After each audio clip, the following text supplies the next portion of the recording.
Welcome to the InfoWars Nightly News. I'm David Knight. It's Monday, June 10th, 2013, and here are our top stories. Tonight, Mr. and Mrs. America, turn in your phone records. Feinstein makes the talk show rounds to promote the growing spy state. Then, are whistleblowers the new canary in the coal mine for detecting an overreaching government? And the scandal-ridden BBC opts for attacking Alex Jones as opposed to covering the Bilderberg meeting. All this and more on the InfoWars Nightly News.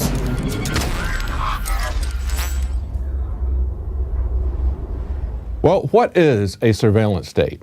One definition of it might be when only the government and the elite have privacy and they know everything about everybody else. And that's exactly what we're seeing this week with both Bilderberg and the breaking scandals out of Washington. Now, Dianne Feinstein has been making the rounds of talk shows this week with Republican leaders such as Saxby Chambliss and Mike Rogers. You remember Mike Rogers was the one who was the mover and shaker in the House behind CISPA, trying to make legal what they've been doing this last week, has been made known that they were doing this last week illegally. On the Sunday Talk Show this week by ABC, George Stephanopoulos interviewed not only Feinstein, but also Glenn Greenwald, who broke the story, and also Senators Udall and Congressman Mike Rogers. Now, the first person he interviewed was Glenn Greenwald from The Guardian. And Stephanopoulos said that James Clapper has called your disclosures reckless and said that the rush to publish this has created significant misimpressions. And listen to this response from Greenwald, because this applies to Bilderberg as well as these spying scandals. He says, every single time any major media outlet reports on something that the government is hiding that political officials don't want people to know, such as the fact that they are collecting the phone records of all Americans, regardless of any suspicion of wrongdoing, he says the people in power do the same thing always. They attack the media as the messenger, and they try to discredit the story. That's what you'll see later on in the program as we talk about Alex's Bilderberg interview with the BBC. You'll see that they don't cover Bilderberg, they cover Alex, and they try to discredit Alex, but they are not going to talk about what Bilderberg has done, and the BBC knows what they have done. The documents have been released about that as well. Going on in the interview, Stephanopoulos said to Glenn Greenwald, he said, one of the things you reported is that the government has, quote, direct access, unquote, to the servers of massive internet firms like Google, Microsoft, and Facebook. Now, all these companies have come out and denied it. He said, you see Google saying things like the U.S. government does not have direct access or a backdoor to the information stored in our data centers, similar statements from Facebook and Apple. He says, Clapper also said the U.S. government does not unilaterally obtain information. And this is great from Stephanopoulos. He says, I take it that there could be some semantic word games being played here. And that's true. That's exactly what is going on. We've had revelations about this going on, and there were lies told to the Senate just 3 months ago by James Clapper, who was called to testify before the Senate committees overseeing these intelligence gathering operations. They asked him point blank. Now, when we get into the interview with Rogers, this is what Mike Rogers, a congressman who was pushing CISPA, said. He said the National Security Agency does not listen to Americans' phone calls, and it is not reading Americans' emails. Well, that's not what whistleblowers have told us, and that's not what these documents show. He said none of these programs allow that. As a matter of fact, the Patriot Act, part of that 702 section, says it's expressly prohibited by law that you can read and wholly surveil domestic email traffic in the United States. Well, yes, and he wants to get rid of that with CISPA and other measures that he would like to put in. But the simple fact of the matter is they, in fact, are reading people's emails. We're told this over and over again by whistleblowers. We've been told this since right after September 11th. We had NSA whistleblowers telling us that. And we know that this has been going on for quite some time before that. They just keep making it more pervasive and deeper in terms of the surveillance. Now, there was also a clip that Stephanopoulos played when he had Feinstein and Rogers on, and he wanted to get their reaction. And it was that clip about Clapper testifying before Senate Oversight Committee just 3 months ago. And this is what was said in the clip. Ron Wyden, Democrat from Oregon, who has been on this as a libertarian, a civil libertarian on this issue, he says, does the NSA collect any type of data at all on millions or hundreds of millions of Americans? James Clapper said, no, sir. Wyden said, it does not. So he really knew they were really doing this. Clapper said, not wittingly. There are cases where they could inadvertently perhaps collect, but not wittingly. And so Stephanopoulos comes back from that video clip and he says to Senator Feinstein, he says, I have to confess I have a hard time squaring that answer with what we learned this week. And she says, well, I think this is very hard. There's no more direct or honest person than Jim Clapper, really. And I think both Mike, that'd be Mike Rogers, and I know that. And you can misunderstand the question. This is one of the dilemmas of talking about it. He could have thought the question had content or something, but it is true that this is a wide collection of phone records, as Mike said, no name, no content, but the number to number, the length of time, the kind of thing that's on the telephone bill, and we have to deal with that. Yeah, you have to deal with the fact that the government has been unconstitutionally, unlawfully committing not just a few felonies like Richard Nixon. They have committed millions upon millions of felonies. And it's not just Verizon, it's other phone companies as well. They got the records. And with the PRISM system, they are looking at everybody's data, their electronic data, their emails, their communications on websites. But understand that there is no wiggle room for Dianne Feinstein on this. The direct question that Wyden asked him was the NSA collecting any type of data, any type of data. And Clapper lied under oath. This is Obama's director of intelligence lying under oath. How much longer does this have to go on? You know, Feinstein famously said, Mr. and Mrs. America, turn in your guns. And now what she is doing, as someone who hates the Bill of Rights, she's making the talk show circuits with these Republican leaders who also hate everything in the Bill of Rights. And essentially what they are saying to you is, Mr. and Mrs. America, turn in your phone records, turn in your emails, turn in all of your electronic communications, because you don't get privacy. Only the elite get privacy. Only the government gets privacy. And we cannot know anything that they're doing because, of course, there's terrorism out there. You know, terrorism is why they had to put millions of dollars around this hotel that the elites bought in Watford, England, to hold the Bilderberg meeting this year. They spent additional millions of dollars. Who knows how much it cost to rent out the entire hotel with conference rooms and everything else just for this handful of people. But that's what we've got here. And right now, we see coming before us, as they're letting this information come out, we've got a very high-stakes poker game.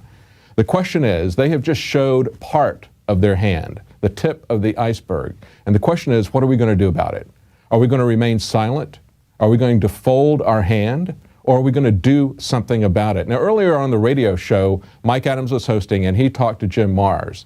And Jim Marrs had a great idea, actually something that I had mentioned on the radio show a couple of days ago. We did back in the 90s with Echelon, and that is throw a wrench in the national security operation. If they want to scan everybody's emails for certain keywords, look up those keywords on the internet, put those emails at the bottom of everything that you send out as your signature.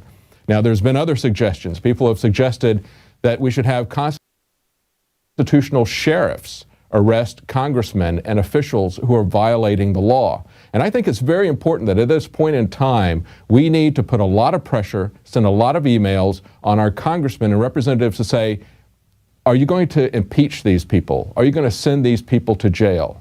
If you're not going to do that, you are an accessory to a crime. You are an accessory to treason. We need to see where these guys line up on this, and as some people have said, we need to try to pursue them at state courts. We need to try to pursue them with constitutional sheriffs. And we also have Rand Paul coming up with an idea. His idea is to have a class action lawsuit that we can take to the Supreme Court, because there are literally tens of millions, perhaps more, people who have had their rights violated, who have had their user service agreements violated by both companies, but especially by the government.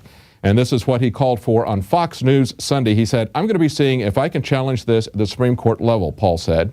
According to a transcript, he said, I'm going to be asking all the internet providers, all of the phone companies, ask your customers to join me in a class action lawsuit. If we get 10 million Americans saying we don't want our phone records looked at, then somebody will wake up and say that things will change in Washington. Well, we can hope so. It may fail, but the worst failure is the failure to try. If we accept this new level of tyranny, then we are allowing them to steal even more of our rights, and they will take that as an allowed encroachment. And as Paul pointed out, we have mustered public opinion to successfully fight SOPA and CISPA. CISPA twice, because Mike Rogers keeps bringing that back. And we need to get rid of the congressmen like Mike Rogers, who are always campaigning to champion these attacks on our civil liberties and our constitutionally guaranteed rights. Now, here's what the government, however, proposes to do about this disclosure of criminal activity. They're not talking about sending anybody to jail. They're not talking about having any trials. No, they're talking about perhaps disappearing people, arresting people. We have Steve Clemons leaks and tweeted about intelligence officials that he overheard joking about how the NSA leaker should be, quote, disappeared after handing classified documents to the press. This is broken in the Daily Mail out of the UK. Says a group of intelligence officials were overheard yesterday discussing how the National Security Agency worker who leaked sensitive documents to a reporter last week should be disappeared. Foreign policy analyst and editor-at-large of The Atlantic, Steve Clemons, tweeted about the disturbing conversation, as he called it, after listening in to 4 men who were sitting near him as he waited for a flight at Washington's Dulles Airport. One of the officials was wearing a white-knit National Counterterrorism Center shirt, Clemons told the Huffington Post, and he said the conversation initially centered around the event that the men had just attended, but it soon turned to the NSA leaks, and the term disappeared refers to a secret murder or assassination carried out by dictatorship governments. Exactly. It was part of Operation Condor, which Henry Kissinger, here's the tie to Bilderberg again, Henry Kissinger, longtime Bilderberg attendee and leader, was very much intimately involved with. Operation Condor was a series of state-sponsored terrorism and dictators, coups, and disappearing people, taking them out on what was called death flights, tying people up, flying them out over the ocean, and just pushing them out of the plane. People who were disappeared on many other occasions, we don't know what happened to them, torture, murder, even something called the Night of the Pencils, where high school students who were complaining about the authoritarian police state were rounded up and taken away out of the school. This is the kind of stuff that, although Kissinger at the time denied he had any involvement with, subsequent release of documents that were leaked and declassified showed that Kissinger was intimately involved with all of this kind of terrorism in South America. As a matter of fact, as one documentarian pointed out, Operation Condor was the first war on terror. But as we see over and over again, so-called wars on terror are really wars of terror by the governments against their people. Now, there's a different reaction from the Icelandic people. Iceland is considering, or at least a group in Iceland is considering, offering NSA whistleblower Snowden asylum. Kurt Nemo writes in InfoWars, whereas the IMMI, that's the International Modern Media Institute, an organization dedicated to protecting whistleblowers, the IMMI is based in Iceland and has worked on protections of privacy, furtherance of government transparency, and the protection of whistleblowers. And they said they feel it is their duty to offer to assist and advise Mr. Snowden to the greatest of their ability. Now, it was Iceland, if you remember, that was one of the only governments to essentially reject the idea that the bankers' losses should be socialized and absorbed by the governments. And we see that once that happened in other countries, like Greece, for example, the bankers then came in and said, well, you absorbed our losses from our speculations and our derivatives, so now your government has sovereign debt that makes it unsolvable. So they would come in and take over the controls of that. And we see democratically elected people being deposed in both Greece and Italy. But that did not happen in Iceland. Now, we also have a quote, on the other hand, from the spokesperson for the National Director of Intelligence, who, as we pointed out 3 months ago, was lying to the Senate Oversight Committee, James Clapper. And this spokesperson, Sean Turner, says, any person who has security clearance knows that he or she has an obligation to protect classified information and abide by the law. That's right. It is not just protecting classified information, it is abiding by the law. And not only did Clapper and company violate the Constitution, They even violated the FISA Act, which I would argue gives them authority that assumes authority that the Constitution does not give them. But they would not even abide by the expansive restrictions, I should say, of FISA. They exceeded what that even allowed, and they significantly, they collected American records, and even as Snowden was saying, they went for Americans more than they did for foreign intelligence. Now here's Alex's take on what the feds are coming after with whistleblowers. Ladies and gentlemen, Congressman Peter King has come out and called for this man right here, Edward Snowden, who was making over $350,000 a year, who worked for the CIA as a technical spy, who worked for Booz Allen Hamilton as a major defense contractor, putting in NSA snooping gear into all the grids. He went public, released the fact that they're grabbing all the Verizon customers' information. That's just where he was putting it in. It's everybody. And Congressman Peter King comes out and calls for him to be arrested. It's Peter King that needs to be arrested, and all the criminals that are violating the Constitution, Bill of Rights, and federal law. Every time they spy on you without a warrant domestically, it is a felony. That's right, and they have committed literally millions of felonies. This far exceeds anything that Richard Nixon and Henry Kissinger did when they were impeached.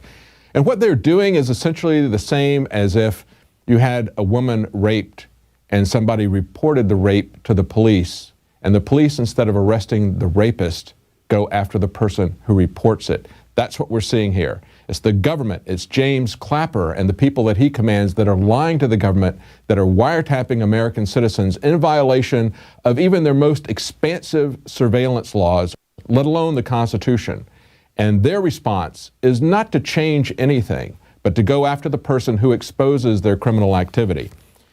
And as further evidence of this, the military has told their people not to read about the Obama scandals, that it is not to be covered. WND reports that it has received an unclassified NOTAM, that is a notice to airmen, that warns airmen not to look at news stories related to the data mining scandals. The notice applies to users of the Air Force NIPRNet, non-classified Internet Protocol Router network, which is the only way that many troops stationed overseas and on bases in the U.S. are able to access the Internet. Quote says here, users are not to use, this is from the document itself, users are not to use AF NIPRNet, I guess we could call it, systems to access Verizon phone records collection and other related news stories, because the action could constitute a classified message incident. Oh, really? We wouldn't want to have any more Bradley Mannings or Ed Snowdens, would we? I guess see something, say something doesn't apply to people who work for the government, whistleblowers, because those people who report criminal activity now, our criminal government, as you would expect, comes against them. Even Senator Wyden is trying to get a secret court order that finds these activities illegal. And isn't it amazing that we even have secret courts in the United States? Isn't that something that we got rid of with the Magna Carta? Isn't the Star Chamber something that we hopefully had put behind us in the past? Obviously not. These things are coming back. We now have secret courts, and they put secret gag orders on what they do. As a matter of fact, that's exactly what the entire Verizon scandal was. It was a leak of a secret court. I mean, this is so far from anything we've been brought up to believe America is about. It's hard to imagine. But we've got some more reports about Bilderberg and its connections to this. Alex is on his way back from Bilderberg, and we've got some reports, things that happened, a lot of news. Yesterday he was on the BBC. Right now we've got a report about yet another scandal. John Bound is going to do a series of reports bringing us up to date on the scandals that are happening so quickly it's hard to keep track of them. And this seems like ancient news, the IRS scandals, but it's not. It still hasn't been resolved, and we should not forget about it.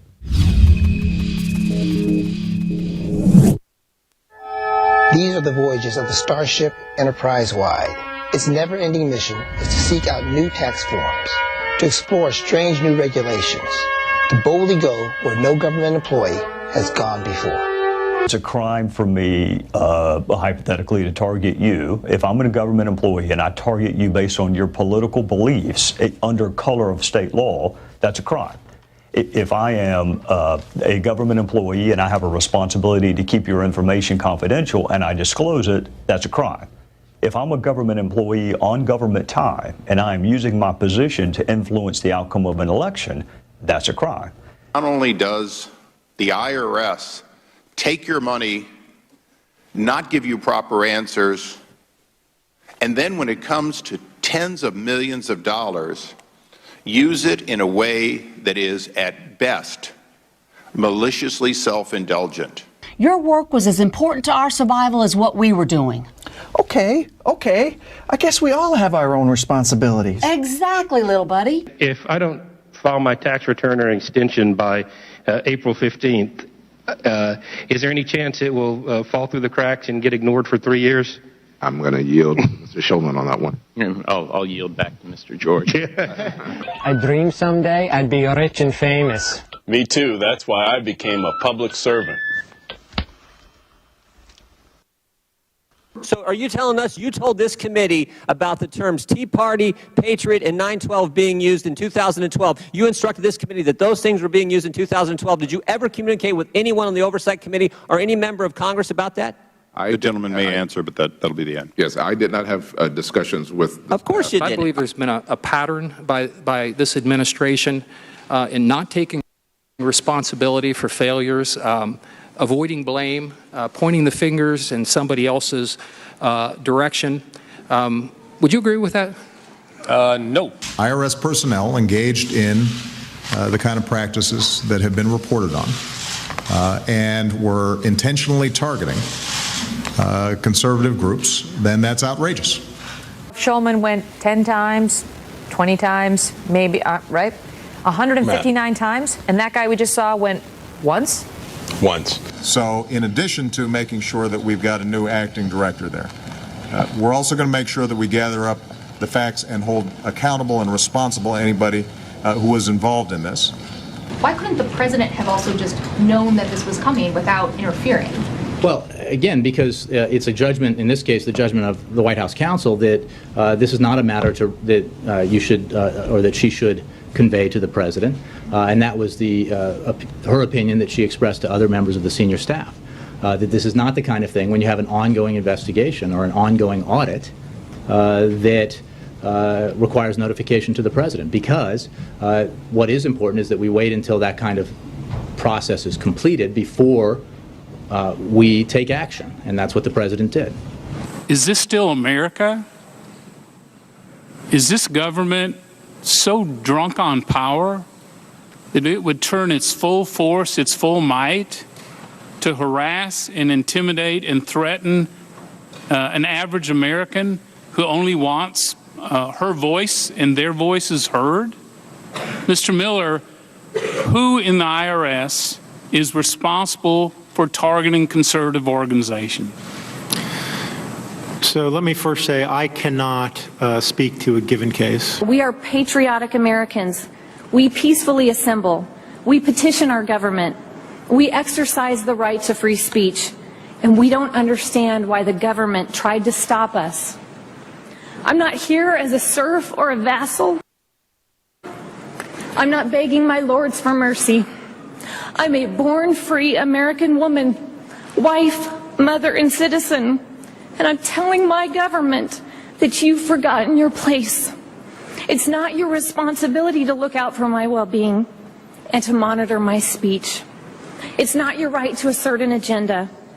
Your post, the post that you occupy, exists to preserve American liberty. You've sworn to perform that duty, and you have faltered.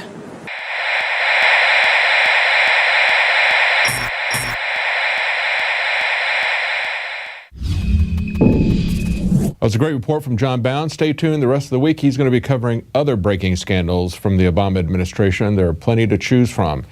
Now, Dan Benandi went on the street and asked people what they thought about Bilderberg. This is Dan Bedandi reporting for the InfoWars Nightly News. And it is June of 2013, and once again, since the 1950s, the Bilderberg Group is meeting in secret, but this time in England.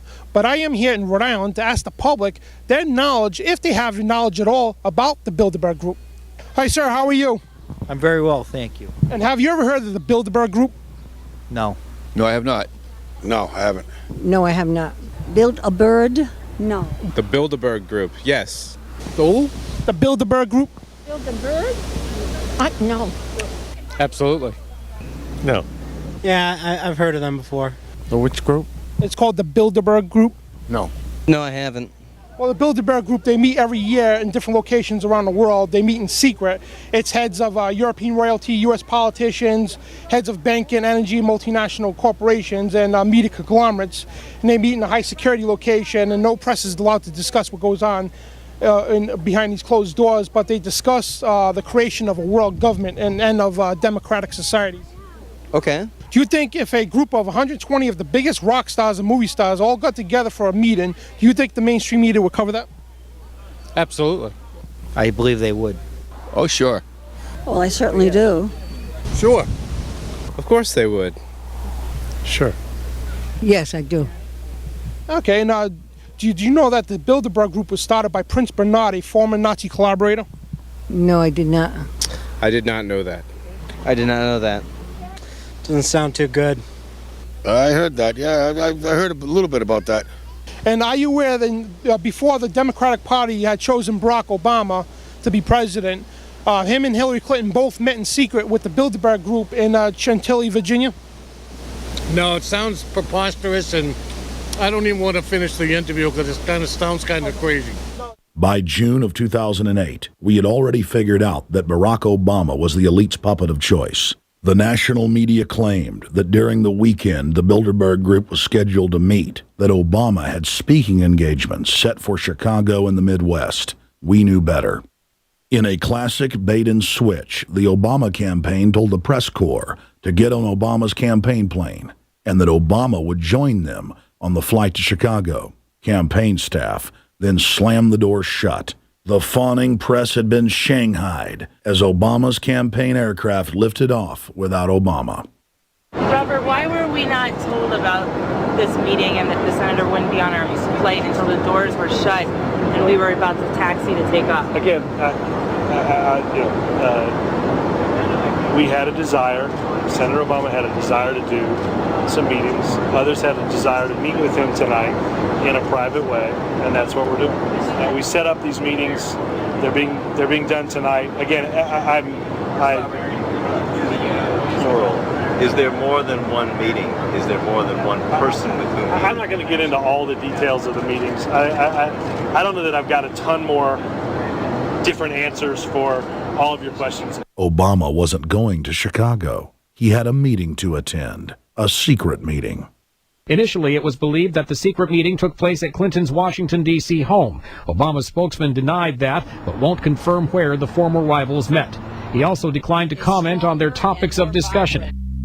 For a day and a half, the mainstream media engaged in a wild goose chase, trying to find out where Hillary and Obama had gone. 3 cover stories later, the corporate press had to admit they had no idea where the 2 candidates had gone. And to this day, Clinton and Obama aren't talking.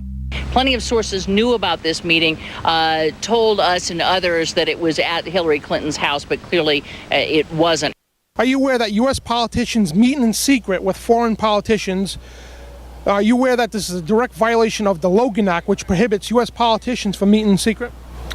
I wasn't aware this was a violation of the Logan Act. I didn't know about that. No, I'm not aware of that.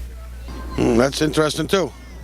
And are you prepared to live under a North American Union with Mexico and Canada? It's similar to the European Union? No. Sure. Are you prepared to live under the North American Union? Sure. Hell no. I have no opinion on that. I'd have to see what it looked like. I would have to understand the details before I could say yes or no on that. I would have to know more of the details to make a decision. It's basically one currency, one ID for the whole 3 countries? I would still need to know more of the details. No, I'm not. And do you think a handful of wealthy global elite ruling over humanity is a good thing? No, I do not. That is not a good thing, but I don't think we can control it.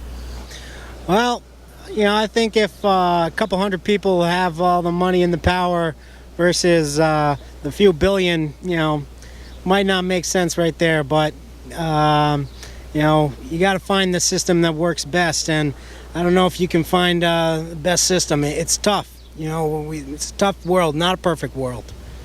No, unless I was one of them. And do you think it's okay for a group of elites to meet in secret? I would say they can meet in secret, but to actually come up with a plan that affected the common folk would be a little bit concerning. Depends what they're meeting about. They can do whatever they want. Oh, obviously not. I guess that's against the law in the first place. And why do you think it's important to expose these people? Well, because we need to know what their agenda is and where they're trying to go and what they're trying to do, and how it impounds on the people in the world if it's an international group. No.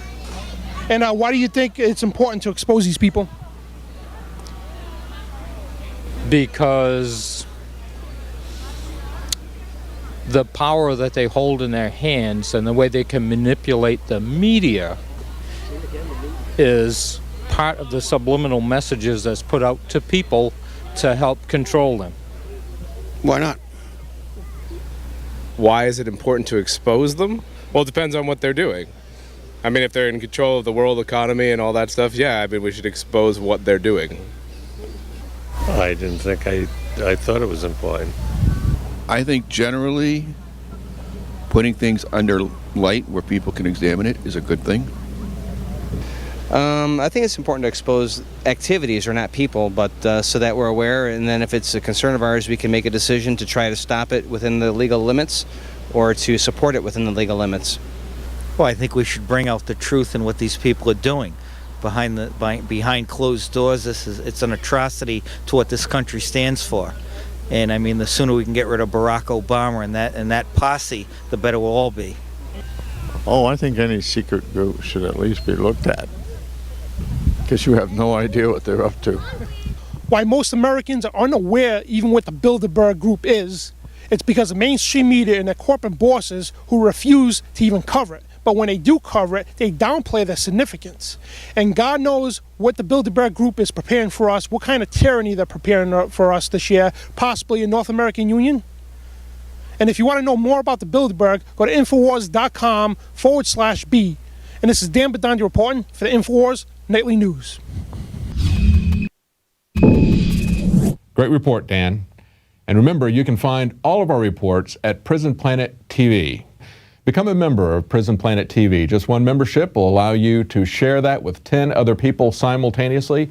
It's a great way to wake people up, and it's a great way to build a context for what this is all about. You know, when somebody comes on the BBC, as we're going to see with Alex right after the break, it's very easy to demagogue these things when it's something that's very different than you've been hearing from the mainstream media. That's where documentaries really fill that in, and all of our documentaries are on Prison Planet TV. Stick around. Right after the break, we're going to have Alex at the BBC.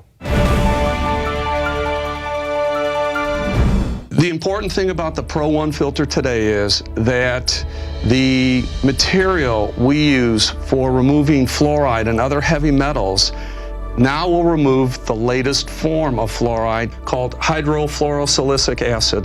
There's no other fluoride reduction filter out there that will remove that type of fluoride. And it's extremely important because today we're hearing more and more cities are using that form of fluoride. We've been having medication forced on us through the water system for quite a while. Most people don't realize it. Most people don't realize the negative effects of fluoride. There's a wide range of health effects that are attributed to fluoride. Bottom line, why should somebody get this new Pro 1 Pro Pure filter? The reason to buy the Pro 1, it's an all-in-one filter. It's convenient, easy to use. It doesn't require the add-on fluoride filter. And in addition, this filter removes the latest form of fluoride called hydrofluorosilicic acid.